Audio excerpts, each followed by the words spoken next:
Welcome to A Call to Action, a series presented by Great Eastern Radio and Brattleboro Community Television. We're covering many different topics from sheltering in place to scams that pop up during a time of crisis. Today, we're talking with Connor Floyd from Vermont Food Connects, where he is the Farm to School Program Coordinator. Did I get that right? Program manager. Program Manager. Okay. So, welcome to A Call to Action, Connor. Thanks for having me, Fish. All right. So tell us, Connor, what does that mean? What does a farm to school program manager? What do you do? Yeah, so myself and one other, we have a coordinator, Sheila, work with schools throughout the Windham region, up into Windsor County as well, helping teams implement farm to school programming in their schools. And that can look really different depending on what the schools are doing, what their interests are, and who's on that team. So in some schools, that's really focused on the cafeteria and what school meals look like. Whereas other schools are more focused maybe on the classroom piece, integrating curriculum, gardening, nutrition instruction with what they're teaching already in their curriculum. But ideally, what we're trying to do is bring all of those pieces together. So making those classroom connections to what's being served in the cafeteria, helping local farmers get their product on the menu so that opens up another stream of revenue for them as well. So Okay. in a nutshell, we're working with those teams, helping them facilitate conversations, action plan, make sure they're making progress on that. And that's still continued during COVID-19, although it does look a little different now. I imagine it does. And is this just for school-based when schools are in session, or are you working on a project like that year round? We work year round. The teams are only meeting during the school year. The biggest program that we run over the summer is the summer garden program. And that's giving support to school-based gardens so that when kids return in the fall, there's a bountiful garden for them to return to. And that program right now is happening in Brattleboro with the Windham Southeast Supervisory Union. And that's moving ahead as planned. We have in our minds the understanding that things may change, and come June, we might need to drastically change how people interact with the gardens or what the actual gardening looks like. But we have a lot of really exciting engagement opportunities for families planned. And we have a summer garden coordinator that will be working at 6 of the elementary schools, maintaining their gardens throughout the year. Okay, excellent. All right. So, I mean, clearly during a pandemic and a crisis like the one we're in now, everybody's sort of scrambling to help. And I know you and I have been on a myriad of phone calls to help this community and help coordinate efforts. But during these times, I often feel like we have to deploy what I like to call airplane rules, meaning when that oxygen mask drops, you got to put it on yourself before you can start helping others. What is Food Connect doing during these unprecedented times to kind of ensure your own longevity? I mean, what are the things that what are the steps that you guys are taking?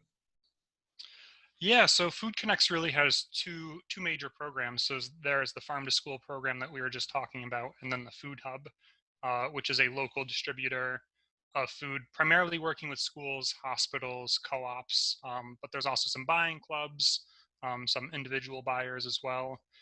And so we're kind of looking at two sides. On the Food Hub side, there's actually been an increase in traffic and just sales as there's a greater emphasis and importance put on these local food systems that we're talking about.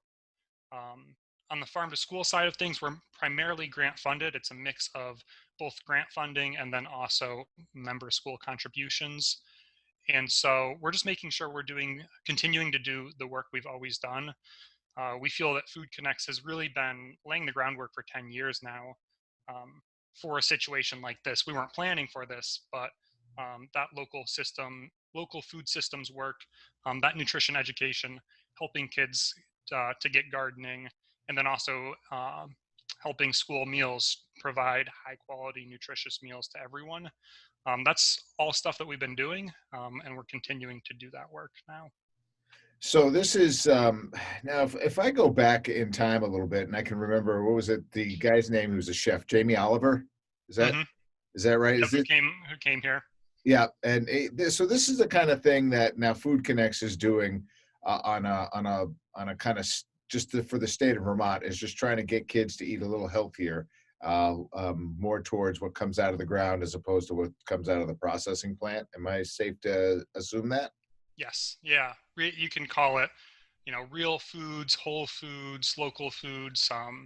There's a lot of different terminology and definitions, but at its core, yes, it's more nutritious, um, locally sourced foods for kids that they want to eat and is healthier for them. Okay.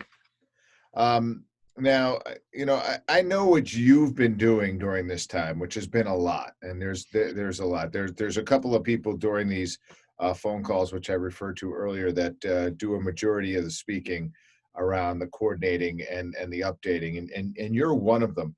So, can you just explain to the people who might be listening to this or watching this right now what exactly it is that Connor Floyd is doing right now during a COVID-19 pandemic.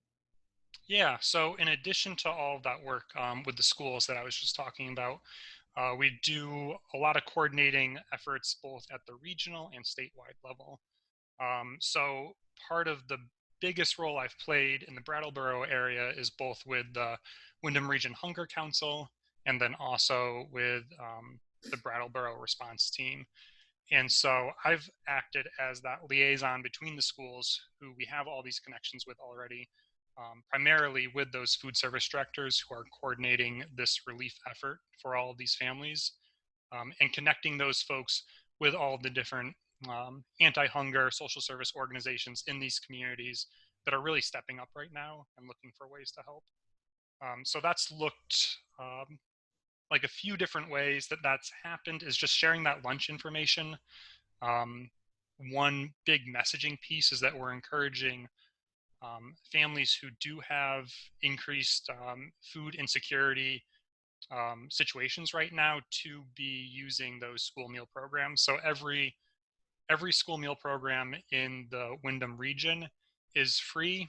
It's open to anyone 18 years or younger. It doesn't matter if you enroll in that school. If you have kiddos that are, in pre-K or daycare, they can still get meals. Typically, it's breakfast and lunch 5 days a week through these programs. And so we're encouraging folks to do that first. These cafeterias are used to doing high production throughout the school year already. They have that capacity in place. And there's also some federal dollars that are helping fund that program. So utilizing that first and then looking to food banks or other organizations once you've already tapped into that resource. Now, has it been hard to get people to, I mean, most people rely on the school transportation to get these kids to school where they would normally pick up that breakfast or that lunch. I mean, has it been hard to coordinate the effort to get food into these kids at this point? We've seen all of the districts really in our region have some really innovative responses to this.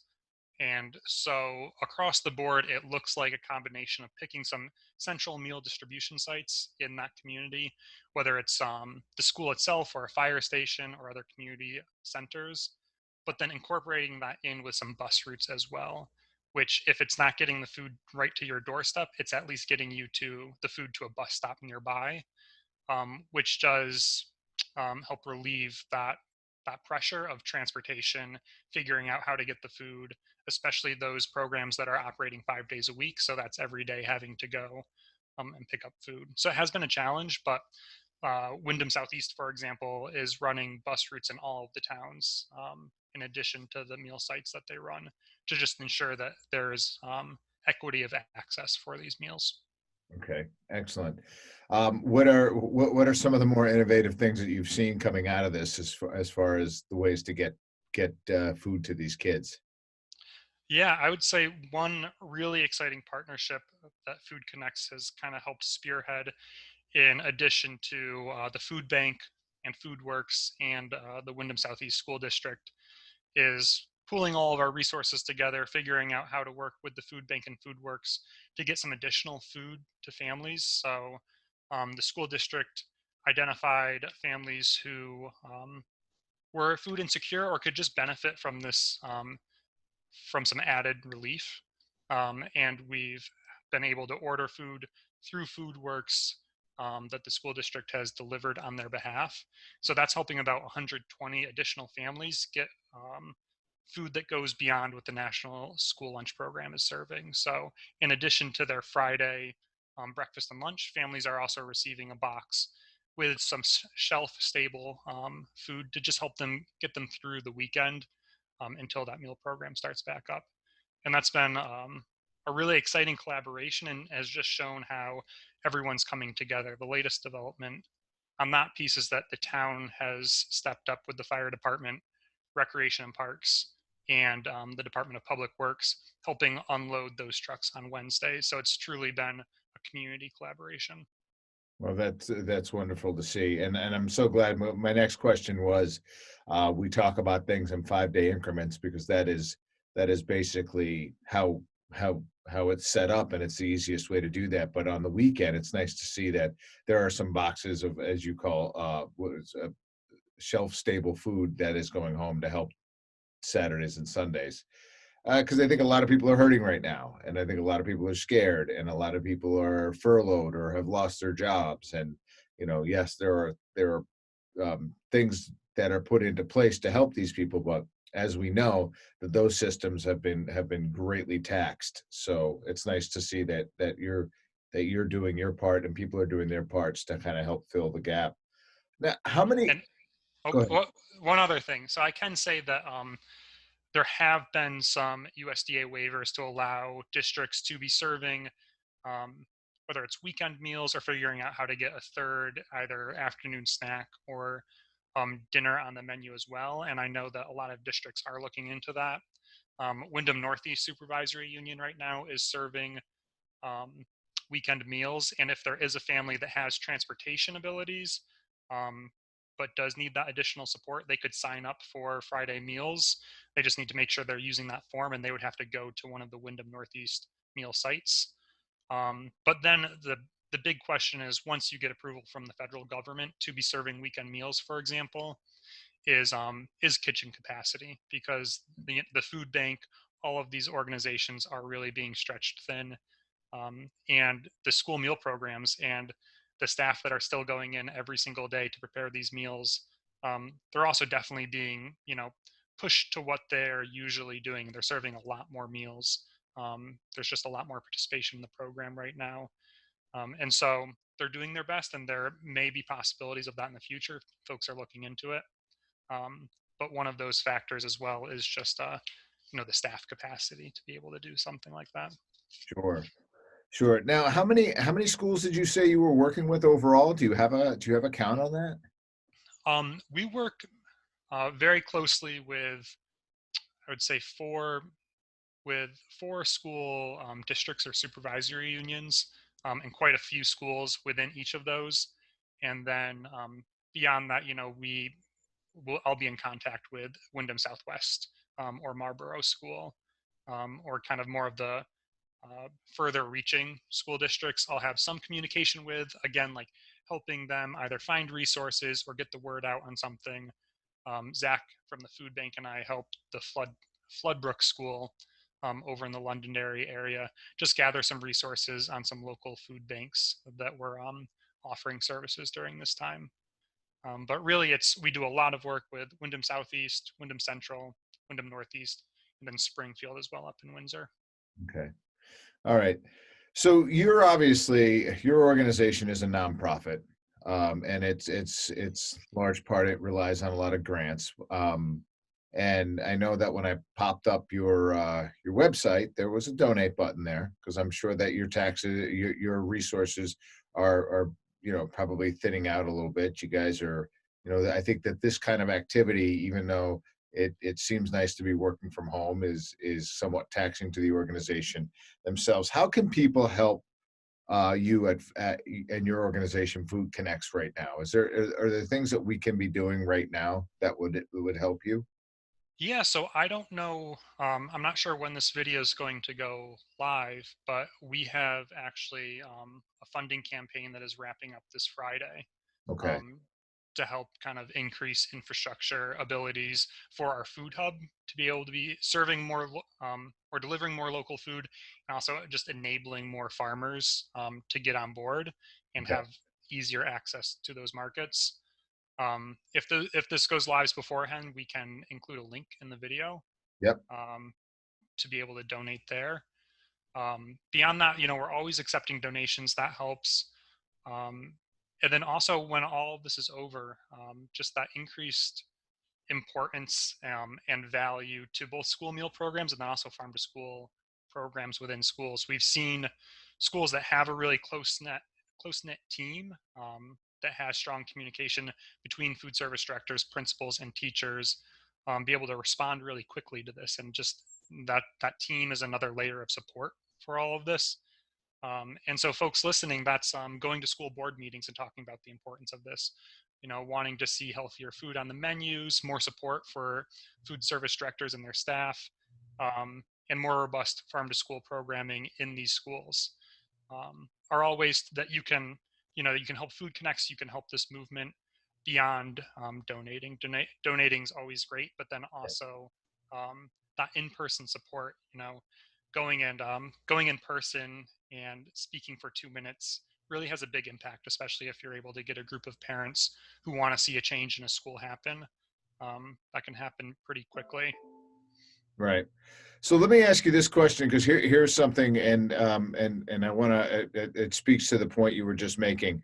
Um, I think now that we've seen people who have probably been financially fairly stable, able to take care of themselves, all of a sudden finding themselves quite quickly in this situation of needing assistance, and who might not have thought about a breakfast for a kid in need or a lunch for a kid in need. Now that's all they can think about. Are you finding that that there is an increase in folks that who are needing these kind of services? Oh yeah, definitely. So again, like Food Connects isn't providing that direct service, but in our conversations with FoodWorks, um, we talk a lot with Allie West, who's the Brattleboro Town Schools food service director, Yeah. and there are, yeah, just stories upon stories of increased demand, more traffic, and families calling in saying that they need this additional support. That's where that partnership came to get some weekend meal relief out, came from that demand from Allie's side of just, we're doing a lot, but there's still more that needs to be done. Right.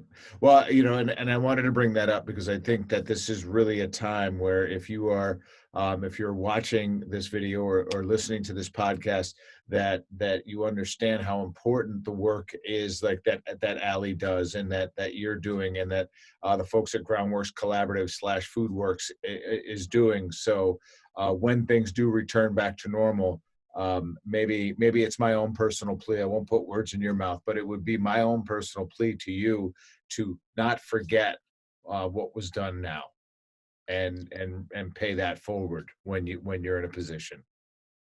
Definitely. And another thing that Food Connects does is we do a lot of storytelling. And so we have a newsletter that you can subscribe to, but we also just have stories on our website um, that can help give folks a glimpse into these school programs.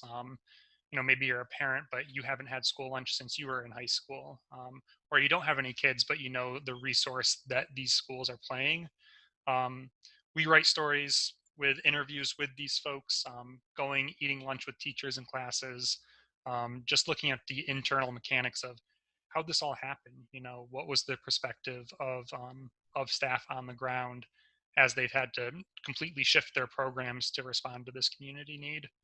So that's another way for folks to get a glimpse into, what the logistics of all this has looked like. Right. I think it's all important to keep us as informed as we all can be. If you're in a position right now to donate, give them the website, Connor, if you don't mind. Yeah, it's foodconnects.org. Really simple, and they'll bring you right. There'll be a little pop up that gives you the option to donate. Okay, great. So if you're in a position to do that now, please do. Connor, thanks for everything you're doing. You're really kind of keeping this all on point. I know there's a lot of balls in the air for you, but I appreciate you keeping it all organized. So thank you, and thanks for being on a call to action today. Yeah, thanks for having me. All right, take care. You too.